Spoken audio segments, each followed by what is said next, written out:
आप सभी का फिर से एक बार हम स्वागत करते हैं।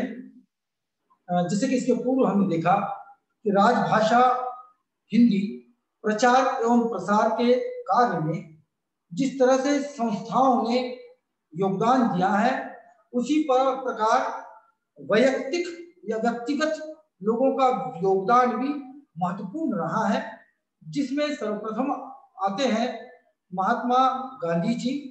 तो आज के पीरियड में हम महात्मा गांधी जी के राजभाषा संबंधी योगदान पर प्रकाश डालेंगे। तो देख लीजिएगा महात्मा गांधी जी का हिंदी के प्रचार एवं प्रसार में क्या योगदान रहा है। जैसे हम जानते हैं कि महात्मा गांधी का जो नाम है महात्मा गांधी जी का, ये सर्वोपरि है, सभी को ये ज्ञात है, सभी को पता है। और मैं ये कहूँ किसी ऐसे ही उनको राष्ट्रपिता नहीं कहा जाता है, वो पूरे समूचे राष्ट्र के पिता माने जाते हैं। अर्थात ऐसा कोई भी क्षेत्र नहीं है जहां पर गांधी जी का योगदान न रहा हो। तो इससे भाषा भी भला कैसे छूटे, उसी पर हम उनके क्या क्या विचार इस राष्ट्रभाषा या राजभाषा को लेकर रहे हैं, उसकी ओर हम आपका ध्यान आकृष्ट करना चाहते हैं। क्योंकि उन्होंने अपने सार्वजनिक जीवन में दक्षिण अफ्रीका के प्रवास के समय गांधी जी ने राष्ट्रभाषा की समस्या पर विचार कर लिया था और हिंदुस्तान लौटते ही उन्होंने अपना मत प्रकट करना आरंभ किया। जिसे हम लोग जानते हैं कि गांधी जी अफ्रीका में भी रहे हैं और उसी समय उसी दौरान उन्होंने क्या किया था, राष्ट्रभाषा पर कार्य करना आरंभ कर दिया था।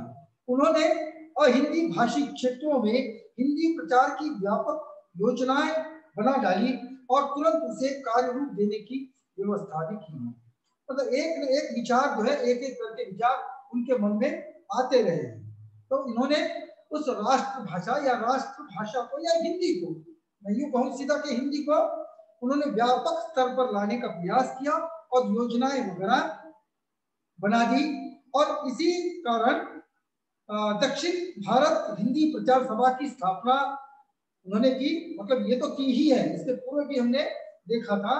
केवल हिंदी प्रदेश में नहीं बल्कि दक्षिण में जहां पर हिंदी बोली नहीं जाती है, ज्यादा प्रयोग में नहीं आती है, तो दक्षिण भारत हिंदी प्रचार सभा की स्थापना तो उन्होंने की ही, और स्वयं वो दक्षिण भ्रमण के कर लोगों में राष्ट्रभाषा की भावनाओं को भी उन्होंने बढ़ाया, दृढ़ किया। केवल स्थापना नहीं की बल्कि वहां वो चले गए, दक्षिण में चले गए। दक्षिण, आपको दिशा का ज्ञान होना आवश्यक है।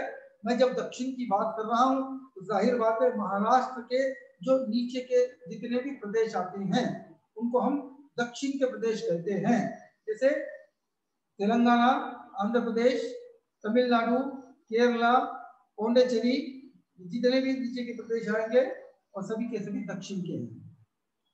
तो उन्होंने वहां पर भ्रमण किया और वहां पर जो है प्रचार वो करते रहे। किसी ने लिखा है उनके संदर्भ में कि जब तक तमिल प्रदेश के प्रतिनिधि सचमुच हिंदी के बारे में सख्त नहीं बनेंगे तब तक महासभा में से अंग्रेजी का बहिष्कार नहीं होगा।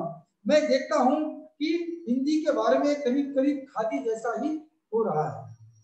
उनका स्पष्ट मानना था गांधी जी का कि जब तक तमिली लोग, विशेषकर तमिलनाडु के प्रदेश है और उनकी भाषा तमिली कहा जाता है, तो जब तक ये लोग अंग्रेजी का बहिष्कार नहीं कर लेंगे तब तक जो है वह हिंदी के बारे में जो है खादी जैसा ही व्यवहार होगा। खादी का कपड़ा जो है ये हिंदुस्तान का, भारत का क्या कहेंगे, प्रतिनिधि के रूप में वस्त्र माना जाता है खादी। तो उसकी जैसा ही हिसाब होगा। वहां जिना संभव हो आंदोलन किया करो। जहां जिना संभव है, गांधी जी ने इसके बारे में भी आंदोलन करने के लिए पहले ही चेताया है कि जहां हमको नहीं मिलता कुछ तो हमको आंदोलन करना ही पड़ेगा।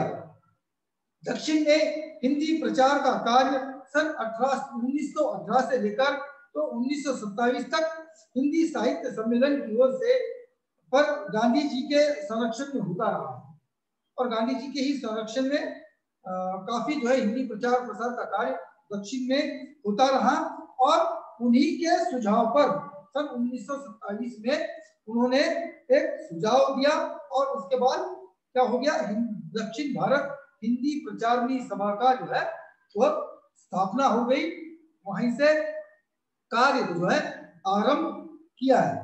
और वो जानते थे इसके लिए संघर्ष करना पड़ेगा, राष्ट्रभाषा के लिए संघर्ष तो करना ही पड़ेगा, अंग्रेजी का जब तक हम बहिष्कार नहीं कर लेते।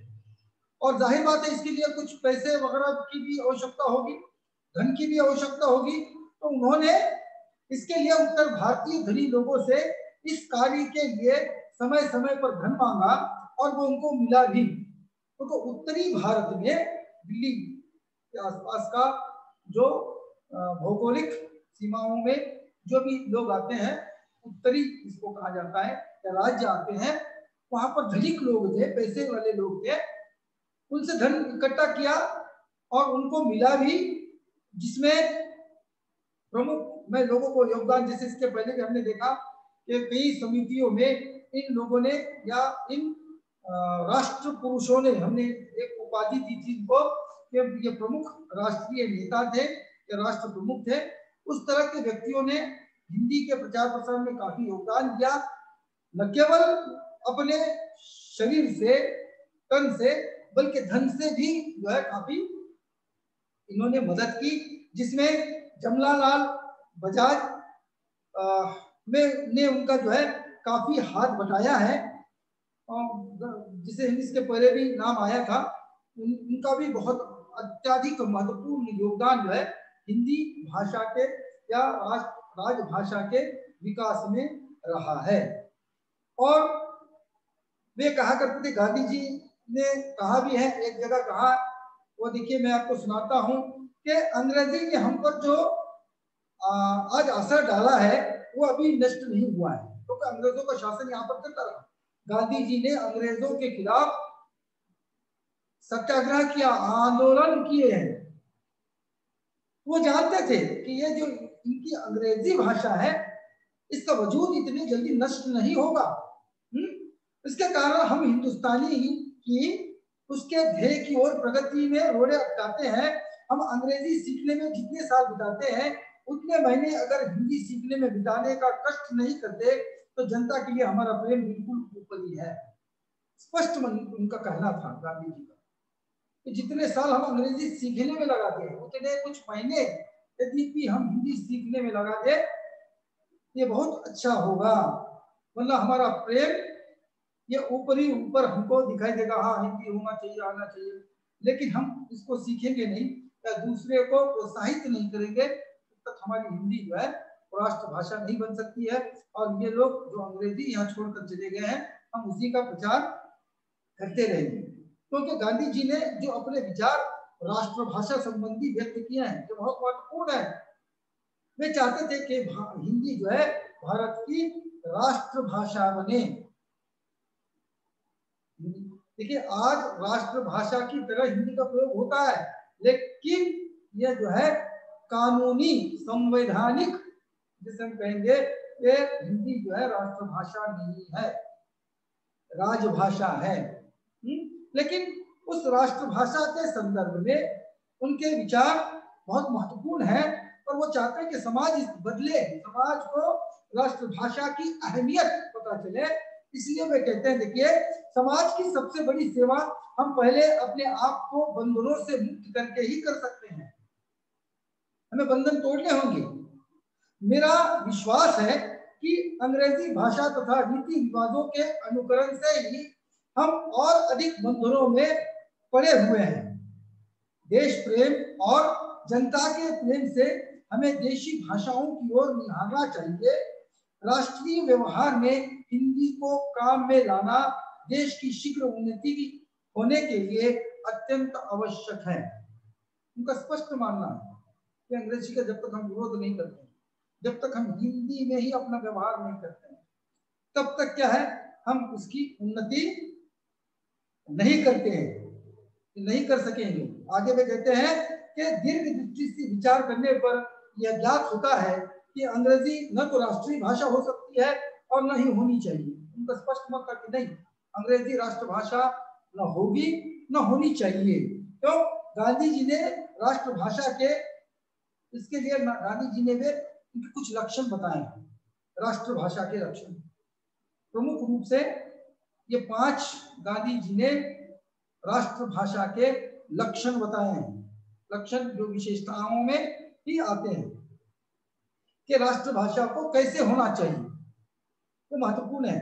पूछा जाएगा, पूछा जा सकता है कि ऑब्जेक्टिव में जो एक इसका उत्तर होता है, जो भी परीक्षाएं आपने दी है, यद्यपि वैसे ही परीक्षा फिर से होती है, ऑब्जेक्टिव टेस्ट आपका होता है, उसमें पूछा जाएगा कि गांधी जी ने राष्ट्रभाषा के संबंधित कितने लक्षण बताए हैं। तो 5 लक्षण जो है गांधी जी ने बताए हैं। कौन कौन से? देखिए, वह भाषा मतलब राष्ट्रभाषा, वह भाषा कर्मचारियों के लिए सरल हो। जाहिर बात है कि वही भाषा राष्ट्रभाषा बन सकती है जो बोलने में लिखने में आसान हो, सरल हो। दूसरा, उस भाषा के द्वारा भारतवर्ष के परस्पर के धार्मिक, आर्थिक तथा राजनीतिक व्यवहार मिल सके, वो व्यवहार में आए। कौन कौन से व्यवहार? धार्मिक, आर्थिक और राजनीतिक, जिससे बात पूरी हो। वरना धार्मिकता में काम आ रही है कोई भाषा, राजनीति में नहीं या फिर आर्थिकता में नहीं, ये नहीं चलेगा। इसलिए ये दूसरा लक्षण था उनका। तीसरा लक्षण है, उस भाषा को देश के अधिकांश निवासी बोलते हैं। ये तो प्रमुख लक्षण है। राष्ट्रभाषा वही होनी चाहिए जो देश के अधिकांश लोग जिसको बोलते हैं। और यह प्रमाणित है कि अंग्रेजी भारत के अधिकांश निवासियों की भाषा है ही नहीं। और यह भी बात उतनी स्पष्ट है कि अंग्रेजी भाषा जो है वो सबकी नहीं है। बहुत कम लोग हैं जो अंग्रेजी बोल पाते हैं, बोलते हैं, जिन्होंने अंग्रेजी को सीखा है। इसलिए अधिकाधिक लोग जिस भाषा को बोलते हैं, अब कौन सी भाषा को बोलते हैं? जाहिर बात है, आज अगर हम इसका सर्वे करें, आज हम यदि हर पूरे देश में फिरकर जो है इस बात को देखें, अंग्रेजी बहुत से लोगों को नहीं आएगी, इसमें कोई शक नहीं है, लेकिन बहुत कम लोग जो है अंग्रेजी बोलते हैं। लेकिन हिंदी बोलने वालों की संख्या आपको अधिक मिलेगी। तो ये इसका तीसरा लक्षण था। और चौथा लक्षण यह है कि उस भाषा के लिए सरल हो, जिसका भी अंग्रेजी में अभाव है, वो भाषा को सरल होना चाहिए। पहले भी ये आया है, लेकिन और उसके लिए क्या है, गांधी जी बार बार ये कह रहे कि भाषा वही श्रेष्ठ है जिसको जनसमूह सहजता से समझते हो। सरल का अर्थ यहाँ पर व्यापक दृष्टि से बताया है, केवल बोलना नहीं। भाषा वो है केवल बोली जाए ऐसे नहीं होता है। भाषा सर्वदृष्टि से संपन्न वह होती है जो बोली जाए, जो समझी जाए, जो लिखी जाए। वही भाषा श्रेष्ठ भाषा कहलाती है, वही भाषा राष्ट्रभाषा कहलाती है, जो समूचे देश में बोली जाए। कैसी बोली जाए? बोली जाए, समझी जाए, लिखी जाए। ये चौथा लक्षण उन्होंने बताया। और अंतिम और 5वां लक्षण वो बताते हैं कि वह भाषा क्षणिक या स्थायी स्थिति के ऊपर निर्भर न हो। वो भाषा जो है क्षणिक या स्थायी, अब स्थायी स्थिति जो स्थिति बन गई है, परिस्थिति है, उसके अनुरूप ही केवल भाषा बन गई है, उतनी ही वो भाषा का प्रयोग होता है, ऐसे नहीं होना चाहिए। या क्षणिक भी नहीं होना चाहिए, कुछ समय के लिए इसका व्यवहार हम करते हैं, बाकी हम इसका व्यवहार ही नहीं करेंगे। बहुत जरूरत है तो हिंदी में बात करेंगे, जब जरूरत नहीं है तो बात ही नहीं करेंगे। क्षणिक, तो ये व्यवहार में हमको रोजमर्रा के जीवन में इसका प्रयोग करना चाहिए। वो क्षणिक ना हो, वो कुछ समय के लिए, थोड़ी देर के लिए ना हो, बल्कि वो जो है वह हर एक परिस्थिति में या रोज इसका प्रयोग हो, दैनिक प्रयोग हम जिसको कहें, वही उसी को हम जो है ये चाहे 5वां जो है गांधी जी का लक्षण है। तो गांधी जी ने स्वदेशी या स्वदेश के अभिमान को आधार बनाकर स्वभाषा के महत्व को बताया है। क्योंकि स्वाभिमान, देश का स्वाभिमान ये सर्वोपरि होता है। उसका सम्मान सर्वोपरि होता है, और उसी दृष्टि से उन्होंने स्वभाषा को भी माना है। इसके लिए तो अपनी भाषा होनी चाहिए। जब मैं देश की बात करता हूँ तो देश की भाषा होनी चाहिए। वे हमेशा कहते थे गांधी जी कि स्वदेश अभिमान को स्थिर रखने के लिए हमें हिंदी सीखना आवश्यक है। बार बार वो यही मानते थे, कहते थे। यद्यपि हमें हमारे देश का अभिमान है, हम अपने स्वाभिमान को जागृत रखना चाहते हैं, तो हमें हिंदी सीखना चाहिए। क्योंकि वे कहते कि मैं चाहूंगा कि साहित्य में रुचि रखने वाले हमारे युवा स्त्री पुरुष जितना चाहे अंग्रेजी और संसार की दूसरी भाषाएं सीखे, फिर उनसे यह आशा रखूंगा कि वे अपनी विद्वता का लाभ भारत सरकार को उसी तरह दे जैसे बोस, राय या स्वयं कविवर दे रहे हैं। लेकिन मैं ये नहीं चाहूंगा कि वह एक भी भारतवासी अपनी मातृभाषा को भूल जाए, उसकी उपेक्षा करे या उस पर शर्मिंदा हो, और यह अनुभव करे कि वह अपनी खुद की देशी भाषा में विचार नहीं करता या अपने उत्तम विचार प्रकट नहीं कर सकता है। इसका वो कहता ठीक है, वो कहते हैं, गांधी जी कहते हैं ठीक है, अंग्रेजी में आप बात करते हैं, व्यवहार करते हैं, कोई बात नहीं, लेकिन उसके साथ साथ हमारी देशी भाषाओं को भी ध्यान में रखना अत्यंत आवश्यक है। ठीक है, वो विद्वान है, उनकी विद्वत्ता का फायदा होता है, लेकिन उनके साथ साथ अपनी जो मातृभाषा है इसको कभी भी जो है वो भूलना नहीं चाहिए, वरना हमको जो है शर्मिंदगी उठानी पड़ेगी। कोई हमसे अपनी मातृभाषा में बात करता है और हमें वही भाषा नहीं आती है, तो हम जो है यहाँ पर शर्मिंदा होते हैं। इसलिए मतलब ऐसे समय आ जाएगा कि केवल हम अंग्रेजी बोल रहे हैं, अंग्रेजी सीख रहे हैं, और जब हम अपने विचार को प्रकट करना है, जो सामने अंग्रेजी समझने वाले लोग नहीं है, वो मातृभाषा को समझते हैं, तो कैसे हम अपने विचार को प्रकट करें, क्योंकि हमें हिंदी आती नहीं, उनको अंग्रेजी आती नहीं है। इसलिए विदेशी भाषा के साथ साथ हिंदी को या मातृभाषा को भी हमें सीखना चाहिए। हर एक पढ़े लिखे हिंदुस्तान को अपनी भाषा का गर्व होना चाहिए, इसमें कोई शक नहीं। अगर कोई हिंदू है तो उसको संस्कृत का, कोई मुसलमान है तो उसको अरबी फारसी का, अरबी का, फारसी है तो पर्शियन भाषा का ना, और ठीक है, इनको अपना ज्ञान तो होना ही चाहिए, ये आवश्यक मातृभाषा है, लेकिन इसके साथ साथ उनको हिंदी भाषा का भी ज्ञान होना चाहिए।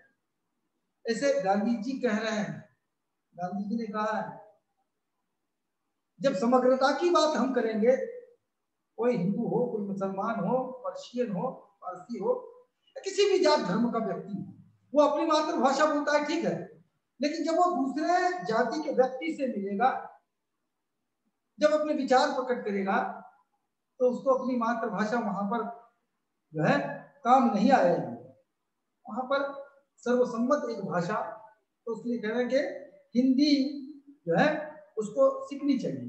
जाहिर बात है, कोई मुसलमान है तो संस्कृत सीखे, कोई हिंदू तो फारसी सीखे या उर्दू सीखे, अरबी सीखे, तो हर एक को हर एक भाषा का ज्ञान आना आवश्यक है। और गांधी जी यहीं पर नहीं रुके, वो तो अपनी बात को तो रखते रहे हैं, विचार तो करते रहे, कुछ लक्षण भी बताएं, साथ साथ इन्होंने एक तो पत्रिकाएं भी निकाली है, तो स्वयं संपादक मंडल में थे और उन पत्रिकाओं का जो है प्रकाशन करते थे। पहले यंग इंडिया नाम की उन्होंने पत्रिका निकाली, साप्ताहिक प्रकाशित किया, उसके बाद हरिजन नाम का जो है इन्होंने पत्र या पत्रिका प्रकाशित की है। इस पत्रिका, ये जो पत्रिकाएं हैं, विशेषकर मैं हरिजन की बात यद्यपि करूं, तो हरिजन जो साप्ताहिक पत्रिका है, पहले ये अंग्रेजी में छपती थी, अंग्रेजी में आती थी, लेकिन गांधी जी ने बाद में इसको क्या किया, इसको हिंदी में और गुजराती में दोनों भाषाओं में इसके संस्करण निकालने आरंभ कर दिए, ताकि हमारे लोगों को भी इसमें क्या छपा है या इसके जो विचार है वो उससे अवगत हो, वो समझ में आए। इसलिए इन्होंने उस हरिजन पत्रिका को जो अंग्रेजी में लिखी गई थी उसको तो जो है हिंदी और गुजराती में भी जो है वो निकालना आरंभ किया। हिंदी के प्रति इन सेवाओं के कारण ही महात्मा गांधी को सन 1935 में दूसरी बार अखिल भारतीय हिंदी साहित्य सम्मेलन के इंदौर अधिवेशन का सभापति चुन लिया गया। राष्ट्रपिता है, बहुत जगह उन्होंने काम किया, कार्य किया। अफ्रीका में जो अश्वेत लोग हैं उनके लिए भी आंदोलन किया। हमारे यहाँ पर सत्याग्रह जो आपको पूरी तरह से बताने की शायद यहाँ पर आवश्यकता नहीं है, कई आंदोलन यहाँ पर किए। भारत छोड़ो आंदोलन किया, नमक का सत्याग्रह किया, दांडी मार्च।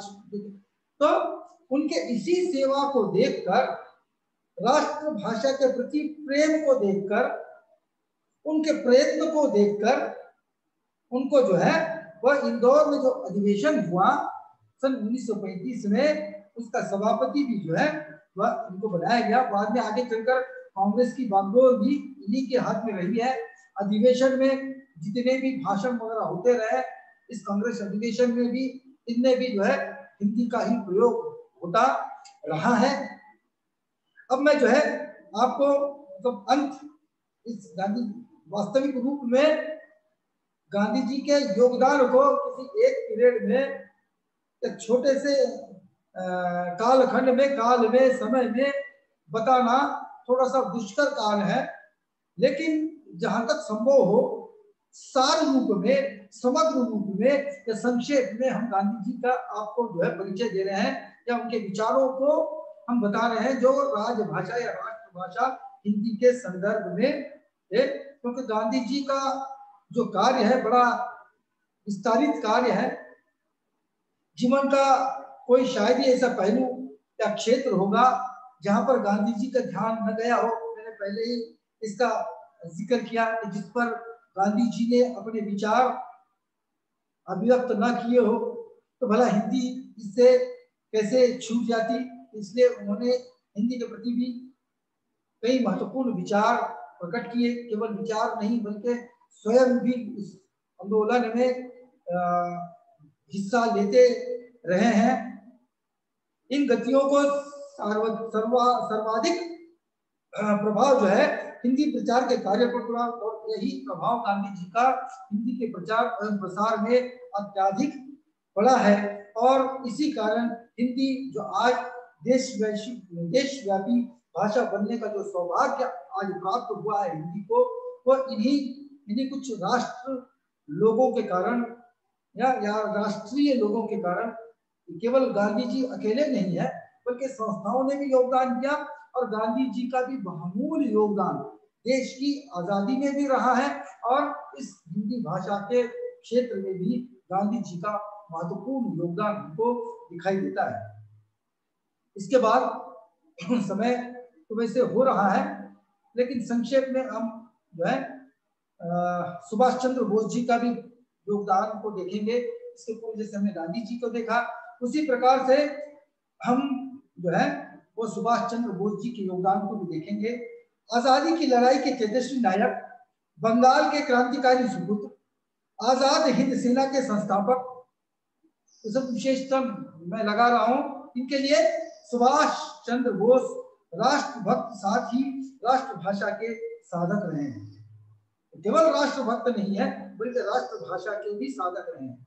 और सुभाष चंद्र बोस जी सन 1949 में हरिपुरा के कांग्रेस अधिवेशन में अपने अध्यक्षीय भाषण में सुभाष चंद्र बोस ने स्पष्ट शब्दों में राष्ट्रभाषा का समर्थन किया। उन्होंने और कहा कि देश की एकता के लिए प्रति विशुद्ध प्रेम तथा अपनापन होना चाहिए। अगर आज हिंदी राष्ट्रभाषा मान ली गई तो अपनी सरलता, व्यापकता और क्षमता के कारण यह किसी प्रांत विशेष की भाषा नहीं बल्कि सारे समूचे देश की भाषा हो सकती है। स्पष्ट मानना था जिसे गांधी जी ने माना है, लेकिन इनके विचार और भी आगे बढ़ के हमको दिखाई देते हैं। उनका स्पष्ट ये कहना था कि देश के विकास के लिए या किसी प्रांत विशेष की यह भाषा नहीं है हिंदी, बल्कि ये समूचे राष्ट्र की भाषा माननी चाहिए, क्योंकि यह भाषा व्यापक है, सरल है और इसमें वो क्षमता है। सन 1928 में जो कलकत्ते में संपन्न राष्ट्रभाषा सम्मेलन में अपने स्वागत अध्यक्षीय भाषण में उन्होंने कहा, देखिए ये भी अध्यक्ष बने, और जब वो अध्यक्ष बने तो राष्ट्रभाषा के संदर्भ में अध्यक्षीय भाषण में उन्होंने कहा था, क्या कहा था कि अपनी अपनी प्रांतीय भाषाओं की भरपूर उन्नति कीजिए। ये मैं नहीं कहता कि नहीं कीजिए, आप अपने प्रांत की जो भाषाएं हैं उसकी आप उन्नति कीजिए, इसमें कोई बाधा नहीं डालना चाहता और न ही हम किसी बाधा को सहन कर सकते हैं, पर सारे प्रांतों की भाषा का पद हिंदी या हिंदुस्तानी को ही मिला है। यदि हम लोगों के तन मन धन से प्रयत्न किया तो वह दिन दूर नहीं जब भारत स्वाधीन होगा और उसकी राष्ट्रभाषा होगी हिंदी। उन्होंने कहा कि हमको प्रयत्न करना, हम मातृभाषा में भाषा को हम छोड़ेंगे नहीं, हम उसको सीखेंगे। लेकिन जब देश हमारा आजाद होगा, क्योंकि हम आजादी के पहले की बात हम कर रहे हैं, क्योंकि आजादी में सुभाष चंद्र बोस जी का महत्वपूर्ण योगदान रहा है। तो कहते हैं कि जैसे देश जब आजाद होगा तब हमारे लिए भाषा की आवश्यकता होगी, और हिंदी जो है वो मुझे इस पद के लिए, राष्ट्रभाषा के लिए सर्व उपयुक्त मुझे दिखाई देती है। वो जो है नवयुवकों से भी अनुरोध करते हैं कि आप हिंदी पढ़ें। जो लोग अपने पास शिक्षक रख सकते हैं वो शिक्षक रखे, या नहीं रख सकते तो दूसरी जगह आप जाकर जो है वह हिंदी पढ़े। इसलिए वो सीधा सुभाष चंद्र बोस जी ऐसे व्यक्ति थे जो लीडर थे, स्वतंत्र थे और खुले तौर पर अपना वक्तव्य देते थे। कभी जो है ये किसी अन्य मार्ग को ये अपनाते नहीं थे, बल्कि सीधे सरल शब्दों में अपनी बातों को, अपने विचारों को ये प्रकट करते थे। इसलिए वो कहते हैं, देखिए कि मैं शेखी नहीं मारता, व्यर्थ अभिमान नहीं करता, पर नम्रता पूर्वक मैं पूछना चाहता हूं कि क्या सिर्फ जानते हुए भी कि कोई यह कहने का साहस करता है कि हम लोग हिंदी विरोधी हैं? क्या हम कोई साहस कर सकता है कि कोई बता सकता है कि हम हिंदी विरोधी है? मैं इस बात को मानता हूं कि बंगाली लोग अपनी मातृभाषा से अत्यंत प्रेम करते हैं और ये कोई अपराध नहीं है। अक्सर ये हुआ क्योंकि बोस जी बंगाल से संबंध रखते हैं, तो बंगाल में ठीक है, बंगाल में बंगाली बोली जाती है, हाँ, इसमें कोई दो राय नहीं है। लेकिन ये नहीं कि कोई हम अपराध कर रहे हैं। शायद हम में से कुछ ऐसे आदमी हैं जिन्होंने इस बात का डर है कि हिंदी वाले हमारी मातृभाषा बंगाली को छुड़ाकर अपने स्थान पर हिंदी रखवाना चाहते हैं। कुछ लोगों को डर है, आज भी है, कहते कि हम हिंदी का प्रयोग करेंगे तो हमारी भाषा का क्या होगा, आप तो हमारी भाषा को समाप्त कर देंगे, उसकी जगह पर हिंदी लाएंगे। लेकिन ऐसा कदापि नहीं है। वो जी कहते हैं कि मैं आपको अपनी बंगाली भाषा छोड़ने के लिए नहीं कह रहा हूँ, क्योंकि हर एक को अपनी मातृभाषा प्यारी होती है। लेकिन इस बंगाली के साथ साथ जो है आपको हिंदी भी सीखनी चाहिए।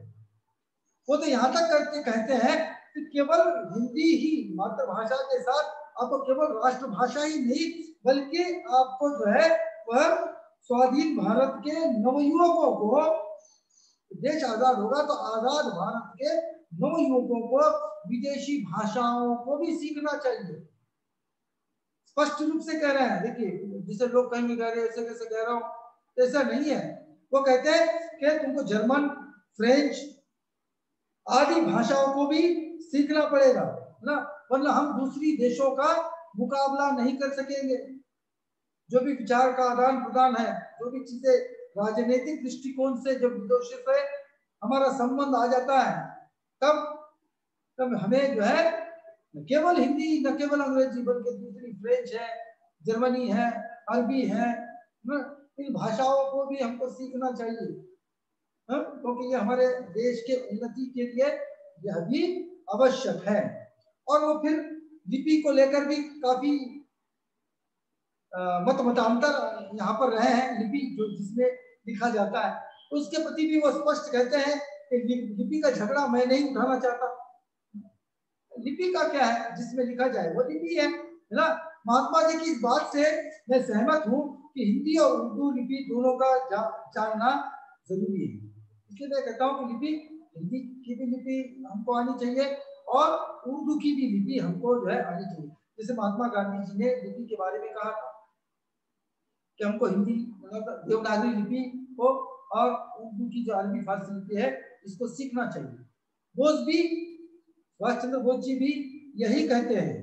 आगे चलकर वो लिपि को अधिक उपयुक्त सिद्ध होगी, वही उच्च स्थान पावेगी, जिसके लिए अभी से झगड़ा करना व्यर्थ है। सरल हिंदी और सरल उर्दू दोनों एक ही है, वैसे ही हम लोगों में लड़ाई झगड़ों के लिए कारण मौजूद नहीं, मैंने नए कारण बनाने की कोई जरूरत नहीं है। काफी लोगों में झगड़ा या मत मतांतर रहे हैं लिपि को लेकर, वो कहते हैं कि लिपि ये व्यर्थ है, लिपि पर झगड़ा करना कोई फिलहाल जरूरी नहीं है।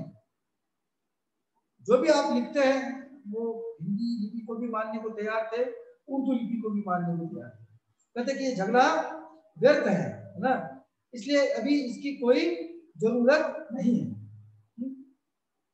मतलब सुभाष चंद्र बोस जी का भी महत्वपूर्ण योगदान राष्ट्रभाषा या राजभाषा हिंदी में रहा है। अंत में हम कह सकते हैं, देखिए कि हिंदी के प्रचार प्रसार कार्य में स्वयं हिंदी भाषा लोगों को प्रेरित करने का कार्य उन्होंने किया। उनसे संबोधित करते हुए उन्होंने आगे भी कहा कि अगर कलकत्ते के धनी मानी हिंदी भाषी सज्जन इधर ध्यान दे तो कलकत्ता में ही नहीं बंगाल तथा आसाम में भी हिंदी का प्रचार प्रसार होना कोई बहुत कठिन बात नहीं है। यहाँ पर एक और शब्द, एक ये है आसाम। देखिए बंगाल और आसाम, आसाम में असमी बोली जाती है जो बंगाली भाषा से बहुत निकट है, समीपता रखती है। जो बंगाली बोलता है वो असमी आती है, असमी भी बोल सकता है, और जो असमी बोलता है लिखता है पढ़ता है दोनों की लिपि एक है, वो बंगाली भी बोल सकता है। और अधिकतर हिंदी का विकास जो है इन जगह पर गया नहीं है, उस समय की बात कर रहा हूँ। इसलिए बोस जी का मानना था कि आप जो है हिंदी को बढ़ावा दीजिए, न केवल बंगाल में बल्कि आसाम में भी अगर आप हिंदी का प्रचार प्रसार पर अगर जोर देते हैं तो कोई मुश्किल नहीं है कि वहां पर भी हिंदी का प्रचार एवं प्रसार होगा। इसके लिए क्या है, बंगाली छात्रों को छात्रवृत्ति दीजिए, कोई परीक्षा लेकर कोई प्रमाण पत्र वगैरह इनको आप दे सकते हैं। मतलब यह जो है महत्वपूर्ण विचार सुभाष चंद्र बोस जी के राष्ट्रभाषा के संदर्भ थे। इस तरह से सुभाष चंद्र बोस ने राष्ट्रभाषा के रूप में हिंदी का मात्र समर्थन ही नहीं किया, अपितु उसके प्रचार एवं प्रसार में अपनी ठोस भूमिका भी जो है वो अदा की है। बिल्कुल बेबाक तरीके से अपने हितों को रखा है। वह भी चाहते हैं कि मातृभाषा आनी चाहिए, विदेशी भाषाएं भी आनी चाहिए, लेकिन उनके साथ साथ हमें हिंदी भाषा को भी सीखना चाहिए, इसका अधिकाधिक प्रयोग जो है तो करना चाहिए। यहाँ पर आकर हम रुकते हैं। हमने दो राष्ट्रीय नेता या राष्ट्रीय सर्वांगीय लोगों का राष्ट्रभाषा या राजभाषा के संबंधी उनके विचार एवं राष्ट्रभाषा या राजभाषा प्रचार प्रसार में उनके योगदान को यहाँ पर देखा। आगे के पीरियड में हम फिर दो भी और आपके लिए रखे गए, एक ही विद्वान शायद रखे गए, वो डॉक्टर बाबा साहेब अम्बेडकर, इनके भी राष्ट्रभाषा संबंधितों के लिए उन्होंने भी बहुत महत्वपूर्ण भूमिका निभाई है हिंदी के प्रचार और प्रसार में। इसलिए अगले पीरियड में हम डॉक्टर बाबा साहब भीमराव अम्बेडकर जी के राष्ट्रभाषा विषयी विचार है या उसके प्रचार प्रसार में जो उन्होंने योगदान दिया है उसकी ओर प्रकाश डालेंगे। तब तक मुझे दीजिएगा इजाजत। धन्यवाद।